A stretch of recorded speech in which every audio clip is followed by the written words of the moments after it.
어떤 사람이 인생은 마치 백지와 같은 도화지 위에 이 그림을 그리는 것과 같다, 그렇게 이야기를 합니다. 그래서 인생을 이 도화지 위에 그리는 이 그림으로 그렇게 표현을 합니다. 어릴 때 우리가 이 초등학교 다닐 때 보면 이 미술 시간에 선생님이 이렇게 도화지를 한 장씩 나눠주면서 이렇게 주제를 주기도 하고 또 원하는 거 그려라 이렇게 하기도 합니다. 아이들이 뭐 대단한 그림을 그리려고 그렇게 달려들었다가 잠시 후에 대부분의 아이들이 손을 듭니다. 도화지 다시 달라고, 다시 달라고. 그냥 개발세발 그림을 그리고 내가 그리던 그림이 이게 아닌데 다시 달라고, 그렇게 새로운 도화지를 요청하기도 합니다. 근데 도화지의 그림은 여러분 미술 시간에 다시 그릴 수 있어요. 다시 그릴 수 있어요. 그러나 인생의 그림은 어떻습니까? 다시 그릴 수가 없습니다. 인생의 그림은 한 번 그리고 끝납니다. 다시 그릴 수가 없어요. 그래서 이것이 굉장히 참 이렇게 어렵기 때문에 우리가 굉장히 신중하게 그려야 되고 또 잘 그려야 되고 또 이것이 작품으로 남아야 된다는 것입니다. 여러분 그림을 배울 때 보면 어떻습니까? 선생님이 처음부터 막 진한 색으로 이렇게 하는 것이 아니고 밑그림을 먼저 그리게 합니다. 연필이나 아주 옅은 그런 색깔의 펜으로 밑그림을 먼저 그리게 합니다. 그리고 옅은 색을 칠하고 짙은 색으로 그림을 그려나갑니다. 명화를 보면 고 같은 이 명화, 뭐 미켈란젤로 같은 그 명화를 보면 한 번에 그림을 다 그리지 않았어요. 어떻게 그림을 그리냐면 밑그림을 그리고 그 위에 이제 색깔을 덧칠해 나갑니다. 그래서 이 지티 같은 것으로 그림을 이렇게 비춰가지고 보면 사람들이 깜짝 놀랍니다. 고우나 미켈란젤로가 원래 이게 있는 그 명화를 그리려고 한 것이 아니고 전혀 다른 그림을 그리려고 하다가 이게 덧칠을 통해서 지금 나온 그림을 그렸다는 거예요. 이게 이제 CT를 찍으면서 그게 드러납니다. 여러분, 그래서 몇 번, 몇십 번, 몇백 번, 몇천 번의 덧칠을 하면서 자기가 그리려고 했던 그런 그림을 완성해 나간다는 것이죠. 하나님 백성들도 어떤 의미에서 보면 이 인생의 그림을 그려가는 겁니다. 우리도 인생의 그림을 그려가는 것입니다. 그런데 이 인생의 그림을 그려가는 과정에 우리가 실패하지 않으려고 하면은 여러분 이 밑그림을 잘 그려야 됩니다. 밑그림을 잘 그리고 이 인생의 그림을 그려가야 되는데 여러분 이 밑그림에 대해서 하나님이 이 밑그림을 저와 여러분의 인생에 대한 밑그림을 여러분 가지고 있다는 거예요. 이걸 아는 것이 그렇게 중요합니다. 하나님이 내 인생의 밑그림을 가지고 계시고 하나님이 내 인생의 밑그림을 그려놓았다는 것을 여러분 알고 그 밑그림을 따라서 우리가 순종하며 나갈 때 우리 인생이 하나님의 작품이 되어지게 되는 것입니다. 오늘 저와 여러분이 읽은 이 말씀은 한마디로 말하면 하나님이 우리 인생에도 밑그림을 가지고 있다, 그것을 우리에게 알려주고 있습니다.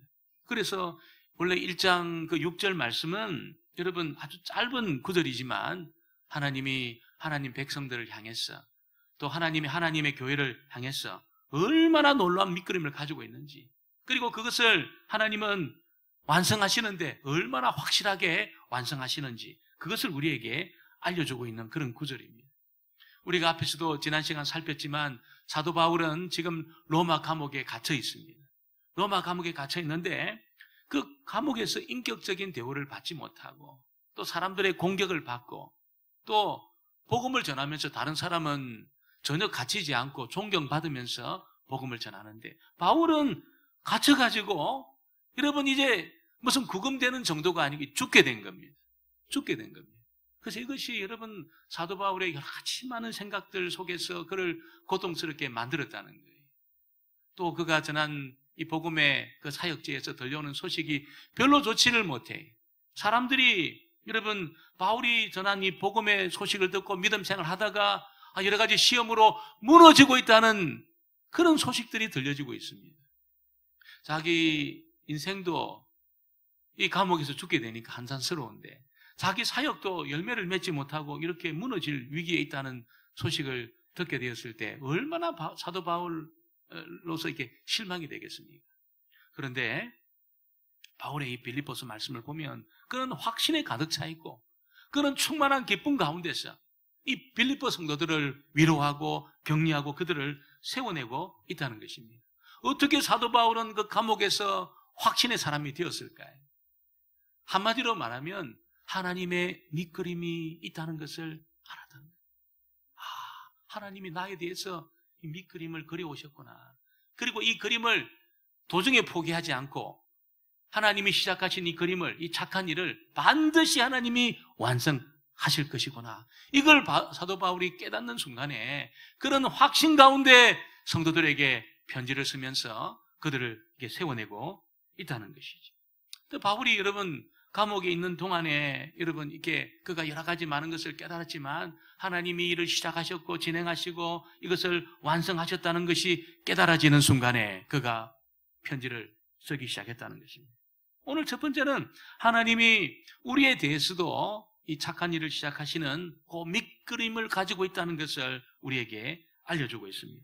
6절에 보니까 너희 안에서 착한 일을 시작하신 이가 그리스도 예수의 날까지 이루실 줄을 우리는 확신하노라. 이 착한 일이 밑그림입니다. 밑그림. 하나님이 여러분 하나님 성도들을 향해서 하나님 교회를 향해서 이 어떤 밑그림을 가지고 계시는데 이것이 착한 일이다. 이렇게 표현을 하고 있습니다. 여러분 바울이 감옥에서 하나님의 손길이 있다는 것이 딱 이렇게 느껴지는 순간에 그런 기쁨으로 충만했습니다. 그냥 주어지는 상황과 이 되어져가는 일을 보면 정말 바울이 낙심할 수밖에 없었지만 지난 날들을 이렇게 생각하는 과정에 내가 원래는 아시아로 가려고 했는데 아시아 가는 길이 자꾸 막혔어요. 이상하게 막혔어요. 지금은 유럽이 훨씬 더 이렇게 잘 살고 여러분 이 번화하지만 이 바울 당시에는 아시아가 훨씬 잘 살았습니다. 훨씬 큰 도시들이 많았습니다. 이 유럽은 여러분 굉장히 낙후되고 굉장히 시골이었습니다.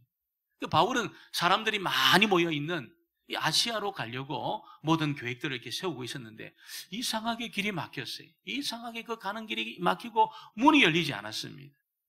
그리고 어느 날 환상 중에 이 유럽 지역에 있는 마게도냐 사람이 환상 중에 막 자기를 향해서 손짓을 하면서 빨리 건너와서 우리를 도와라. 빨리 건너와서 우리를 좀 도와달라고 그 환상을 보게 되었습니다. 여러분 바울이 아시아로 가는 그 길을 막으신 분도 하나님이시고 마게도냐로 갈 계획이 전혀 없었어요. 바울은 그 꿈에도 그쪽으로 갈 생각을 안 했습니다. 그런데 하나님 환상 중에 마게도냐 사람이 자기를 건너와서 도와라는 그 손짓, 그 환상을 보게 되고 그래서 바울이 여러분 이 마게도냐로 가면서 빌립보 그 지역에 도착을 했습니다. 누구를 만나야 됩니까? 어디 가서 복음을 전해야 됩니까? 하나도 확정된 것이 없었습니다. 그래서 그가 무심코 간 것이 여러분이 우물가, 우리로 치면 우물가입니다. 이 냇가입니다, 냇가. 그 냇가 사람들이 많이 모여 있었다는 거예요. 왜냐하면 그 빌립보 지역은 주로 옷감 장사들이 많았습니다. 옷감에 물을 들여가지고 옷감을 파는 사람들이 많았어요. 그래서 거기에 루디아라는 여인을 만나게 되었는데 다른 여인들과 다르게 이 루디아가 바울의 그 전해주는 말에 굉장히 관심을 갖고 그 말을 이렇게 듣고 싶었습니다. 우리 집에 가서 좀 들려달라고 집을 개방하기도 하고 자기 가족들을 다 모아가지고 여러분 복음을 듣는데 마음의 문을 활짝 열고 루디아 집안이 복음을 받아들이게 된 겁니다. 그래서 빌립보 교회의 시작이 루디아 집에서 있게 된 겁니다. 바울이 전혀 계획을 세우지 않았어요. 그런데 하나님이 만나게 하시고 루디아의 마음의 문을 열게 하시고 그리고 바울이 본격적으로 복음을 전하는데 하나님의 능력이 나타났습니다. 어떻게 나타났습니까? 여러분 귀신 들려가지고 사람들의 과거를 막 맞추고 있잖아요. 사람들의 미래에 대해서 이 말 저 말 하면 점을 치는 어떤 이 아이가 있었는데 사람들이 막 그게 빌붙어가지고 점치는 것을 통해서 돈을 막 그렇게 벌었습니다. 바울이 보니까 저 아이가 귀신이 들려있는 겁니다. 그래서 성령의 능력으로 귀신을 쫓아내면서 아이를 온전하게 만든 겁니다. 온전하게 만들었어요. 그러니까 여러분 그 아이를 통해서 돈을 벌던 사람들이 이게 이 일감을 잃어버린 거예요. 그래가지고 당국에 바울을 고소를 합니다. 당국에 고소를 하니까, 당국에서, 여러분, 빌립보 당국에서 사도 바울을 감옥에 가둬가지고 그냥 가둡니까? 매질을 합니다, 매질. 그 매질이 그냥 매질이 아닙니다. 피가 철철 나도록 매질을 합니다. 여러분, 한 대 맞아도 정신을 잃는데 그 매질을 당한 거예요, 매질을.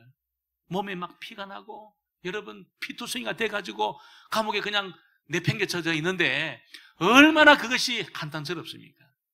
도대체 하나님은 왜 이렇게 나를 이곳에 보내가지고 이렇게 매질당하고 비참하게 만드나? 그게 아니고 있잖아요. 하나님이 나를 이 빌립보 지역에 루디아를 만나게 하시고 귀신 들린 아이를 온전케 하시고 성령의 능력이 나타나서 이곳에서 하나님이 나를 통해서 역사하고 있구나. 이걸 깨닫는 순간에 바울이 감옥에서 불평이 터져 나온 것이 아니고 찬양이 터져 나온 거예요. 찬양이.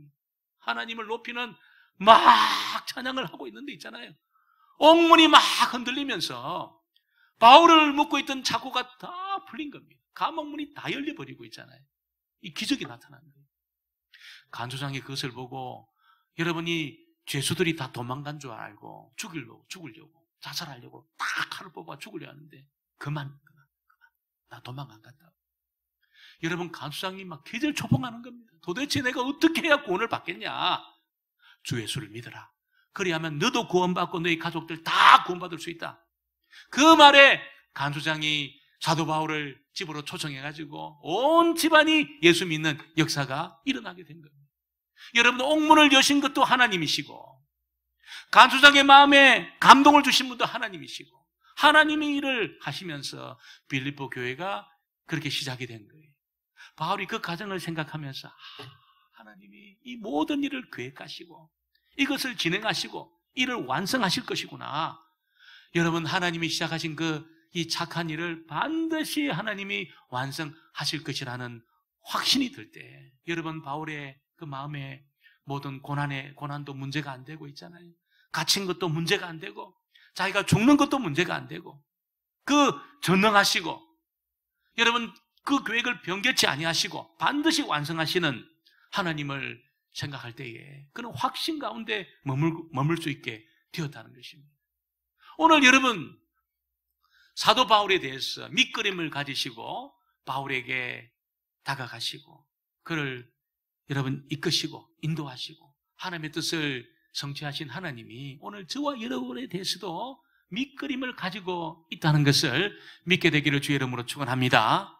하나님이 나에 대해서 밑그림을 가지고 있다는 그 증거가 뭘까요? 여러분, 하나님이 이 콜링 하실 때 보면은 여러분 우리 안에 굉장한 죄에 대한 그 깨달음이 있잖아요. 내 형편과 처지에 대한 깨달음이 딱 이게 생기게 됩니다. 하나님 부르신 사람의 특징입니다.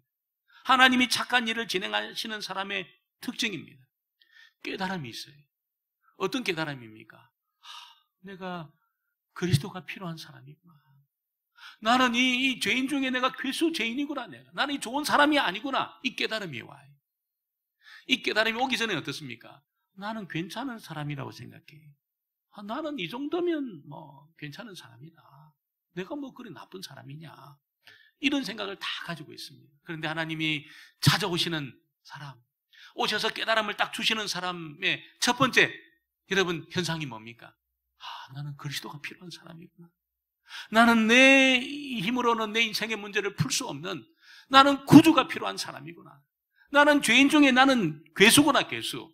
이걸 깨닫습니다. 하나님이 착한 일을 시작하실 때 제일 먼저 하시는 일이 바로 그 일이라는 것입니다. 오늘 아마 그런 깨달음이 있으신 분들은 전부 하나님이 그 일을 지금 계획하시고 진행하고 있다는 거예요. 그리고 필요를 알게 하세요. 나의 진짜 그 필요가 무엇인지 하나님께 나가지 아니하면 견딜 수 없는 마음을 주십니다. 하나님 앞에 나가지 아니하면 견딜 수 없는 마음을 주십니다. 어떤 분이 이 학교 다닐 때는 너무너무 믿음 생활을 잘했어요.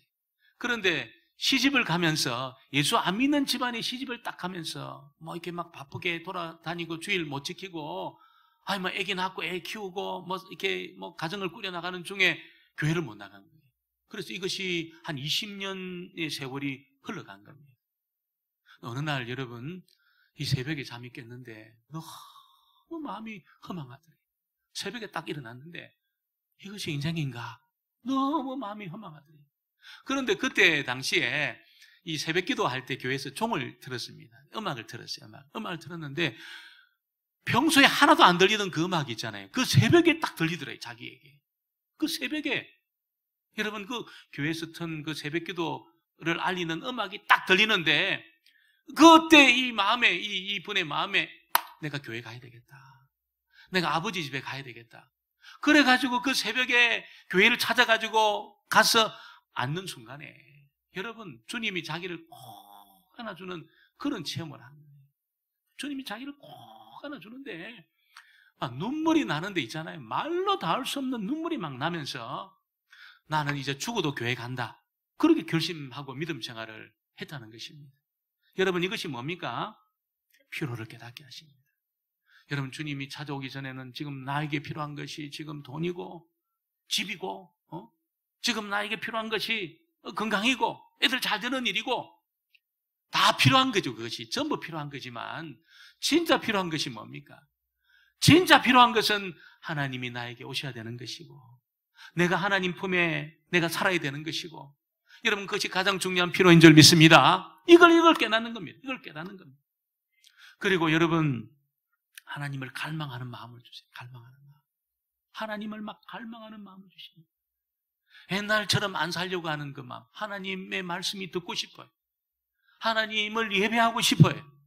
하나님 앞에 막 가고 싶어요. 갈망을 주세요. 갈망을. 그 은혜를 주시게 되기를 주의 이름으로 축원합니다. 갈망을 주세요. 제가 고3 때 이거 막 그 자율학습이 막 그때 있을 때입니다. 그래서 뭐 월요일부터 토요일까지 자율학습 시켰습니다. 수요일 날 됐는데 앉아있지를 못하겠는 거예요. 교회가 가고 싶어가지고. 그래서 선생님은 몽둥이를 들고 왔다 갔다 하면서 어디 움직여? 10시까지 움직이지 마. 근데 교회가 가고 싶은 거예요. 그래가지고 여러분, 제가 그 눈을 피해가지고 교회를 가서 예배를 드렸습니다. 그 다음날 제가 맞았는데 이게 그냥 하나도 안 아픈 거지. 교회를 갔는데 그날 수요일 날 막 하나님이 막 은혜를 주시는데 막 그냥 얼마나 제가 기쁜지 교회 안 가면 죽을 것 같다는 거예요. 여러분, 이 갈망은 하나님이 주시는 것인 줄 믿습니다. 하나님이 착한 일을 시작하시는 사람에게 주시는 갈망입니다. 우리 코로나 때문에 교회 못 나올 때 우리 권사님들이 이 전화하고 그러면 목사님, 교회가 가고 싶어 좋겠습니다. 교회가 가고 싶어 좋겠다는 거예요. 너무 교회가 오고 싶다는 거예요. 예배가 드리고 싶다는 거예요. 이 갈망을 하나님이 주시는 겁니다. 하나님이 말씀을 듣고 싶은 마음을 주시고 기도하고 싶은 마음을 주시고 예배를 드리고 싶은 마음을 주시고 여러분, 하나님을 알고 싶은 마음을 주시고 그 갈망을 하나님이 주신다는 것입니다. 하나님이 콜링하시고 착한 일을 시작하실 때 그 일을 하세요. 그리고 어떤 일을 하십니까? 십자가의 은혜를 깨닫게 하십니다. 우리는 십자가를 너무 많이 듣고 예수님이 고난당하시고 3일 만에 다시 살아나셨다 이 노래 부르면서 어릴 때 너무 그것이 막 우리에게 남아있어요. 그래서 막 요절처럼 줄줄줄 외우기도 합니다. 근데 십자가의 의미가 뭐냐 도대체. 저도 고민이 많았어요. 어느 날 주님의 십자가 그 사건에 내 죄가 개입이 되어 있다는 사실이 딱 깨달아졌어요. 그리고 주님이 죽으실 때 나를 제외시키고 죽지 않았다는 것이 깨달아졌어요. 나를 위해서도 주님이 죽었다는 사실이 딱 깨달아졌어요. 여러분, 그것이 깨달아진 순간에 이 마음에 있던 그 무거운 짐이 있잖아요. 이게 막 싹 사라지면서 제 인생에 드리웠던 먹구름이 싹 제거되어지는 그런 체험을 하게 되었습니다. 그 전에는 찝찝했습니다. 뭔가 마음이 우울했습니다. 이게 상쾌하지 않았습니다. 뭔가 답답했어요. 굉장히 답답했어요. 뭔가 이게 눌려있는 그런 느낌이 있었어요. 그런데 나의 죄도 주님의 십자가에 개입이 되어 있고 주님이 죽으실 때 나를 제외시키지 않고 죽었다는 사실이 딱 깨달아지는 순간에 여러분, 먹구름이 싹 걷어지면서 있잖아요. 마음이 밝아졌어요. 이 마음이 막 밝아졌어요. 너무나 기뻤어요. 여러분, 이 은혜가 있게 되기를 주의 이름으로 축원합니다. 하나님이 새 생명을 주신 증거입니다. 증거. 하나님이 착한 일을 시작하신 증거입니다. 증거. 하나님은 그렇게 새 생명을 주시고 그것이 아니고 여러분, 그것이 완성되어질 때까지 뭐 하십니까? 하나님의 성령으로 여러분 우리로 하여금 어떤 만남도 허락하시기도 하고, 어떨 때는 어려운 일을 겪기도 하시고, 하나님이 여러분 그것을 여러분 모난 부분을 탁 쳐내기도 하시고, 부족한 부분은 채우기도 하시고, 어떻게 하십니까? 하나님 나라에 이렇게 딱 맞는 그런 여러분 돌이 되도록 있잖아요. 딱 그렇게 맞춰가는 거예요. 원석은 어떻습니까? 아무짝에도 쓸모가 없어요. 원석으로서는 할 수 있는 것이 아무것도 없어요. 맞지가 않는 겁니다. 하나님 나라에 이게 맞지가 않는 겁니다. 그런데 하나님의 성령 역사를 통해서 여러분 이거 빚어가기도 하고, 모난 부분을 쳐내기도 하고, 갈기도 하고 있잖아요. 모자란 부분은 채우기도 하시면서 나중에 보니까 어떻습니까? 하나님 나라의 기묘한 돌이 되는 겁니다. 기묘한 돌이 되는 겁니다. 우리 교회 모든 성도님들이 하나님의 다루심을 통해서 하나님 나라의 기묘한 돌이 되어지기를 주의 이름으로 축원합니다. 이 일을 하나님이 하시는 거예요. 이 착한 일을 하나님이 하시는데 나중에 보니까 어떻습니까? 하나님 나라를 상속받기에 딱 맞는 사람이 되는 거예요. 이게 여러분 이 땅에서 우리가 이리 구르기도 하고 저리 구르기도 하고, 이런 고난을 겪기도 하고 저런 고난을 겪기도 하고, 때로는 잃어버리기도 하고 손해보기도 하지만 나중에 보니까 어떻습니까? 여러분 하나님 나라를 상속받는 그 소프트 랜딩이 싹 일어나는 거예요. 비행기를 보면 어떻습니까? 이게 몇만 피트 그 상공을 막 날아가다가 이제 도착할 저기 되면은 비트를 계속 낮춰가지고 속도도 낮추면서 그냥 여러분 랜딩을 하는데 소프트 랜딩을 합니다. 싹 그렇게 않습니다. 그 높은 곳에서 있잖아요. 그 무거운 비행기가 속도를 낮추면서 내려와가지고 싹 소프트 랜딩을 해요. 여러분 하나님 나라가 지금 오고 있는데, 그 나라에 우리가 여러분 우리의 인생의 그 속도를 가지고 막 가는데, 하나님은 하나님 나라의 속도를 가지고 우리가 오시는데, 하나님이 여러분 이걸 다루시면서 여러분 이것을 깎아내시면서 이걸 빚어가시면서 그렇게 안 하면 박살이 나는 거예요. 여러분 원석으로서는 박살이 나는 겁니다. 완전히 박살이 나버려요. 하나님이 빚으시고 깎아내시고 다듬으시고, 여러분 사람을 만남 속에서 어떤 사건 속에서 우리를 그걸 빚어갔어요. 그리고 나중에 보니까 이게 소프트 랜딩이 싹 일어나면서 하나님 나라를 상속받는 겁니다. 완전히 상속받는 그런 기가 막힌 사람들로 우리가 그렇게 빚어지게 되는 것입니다. 이 착한 일을 하나님이 하신다는 것이 깨달아지는 순간에 사도 바울을 짓누르고 있던 그 무거운 짐들이 싹 벗겨지게 된 겁니다. 전부 벗겨지게 된 겁니다. 그러면서 바울이 여러분이 빌립보 교인들에게 뭐라고 이야기합니까? 7절에 보니까 내가 너희 무리를 위하여 이와 같이 생각하는 것이 마땅하니 이는 너희가 내 마음에 있음이며 나의 매임과 복음을 변명함과 확정함에 너희가 다 나와 함께 은혜에 참여한 자가 됨이라. 여러분 하나님의 착한 일 속에 그렇게 빚어진 하나님 백성들의 특징이 무엇일까요? 복음에 참여한 자. 이게 무슨 말입니까? 다른 사람의 영혼에 관심이 있기 시작하다. 그전에는 어떻습니까? 그전에는 다른 사람이 하나도 중요하지 않아요. 다른 사람이 내 마음에 전혀 들어오지가 않아요. 내 일도 바쁘고 내 삶도 바쁘고 내 지금 하는 일도 너무 지금 급하고 그런데 다른 사람이 하나도 마음에 들어오지 않아요.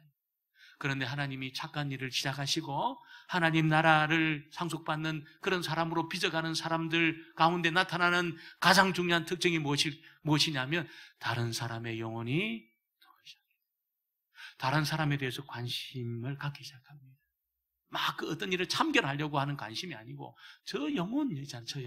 저 영혼이 존귀한데, 저 영혼이 주님을 못 만나면 영원한 지옥불인데, 저 불쌍한 영혼이 주님을 만나고 하나님을 경험해야 되는데, 여러분 그 영혼에 대한 그 관심이 있잖아요. 그 사람이 처해 있는 그 불쌍한 그 처지에 대한 그 관심, 하나님의 그 컴패션, 그것이 여러분 착한 일을 시작한 사람에게 부어지는 하나님의 증거입니다. 다른 사람이 들어와요.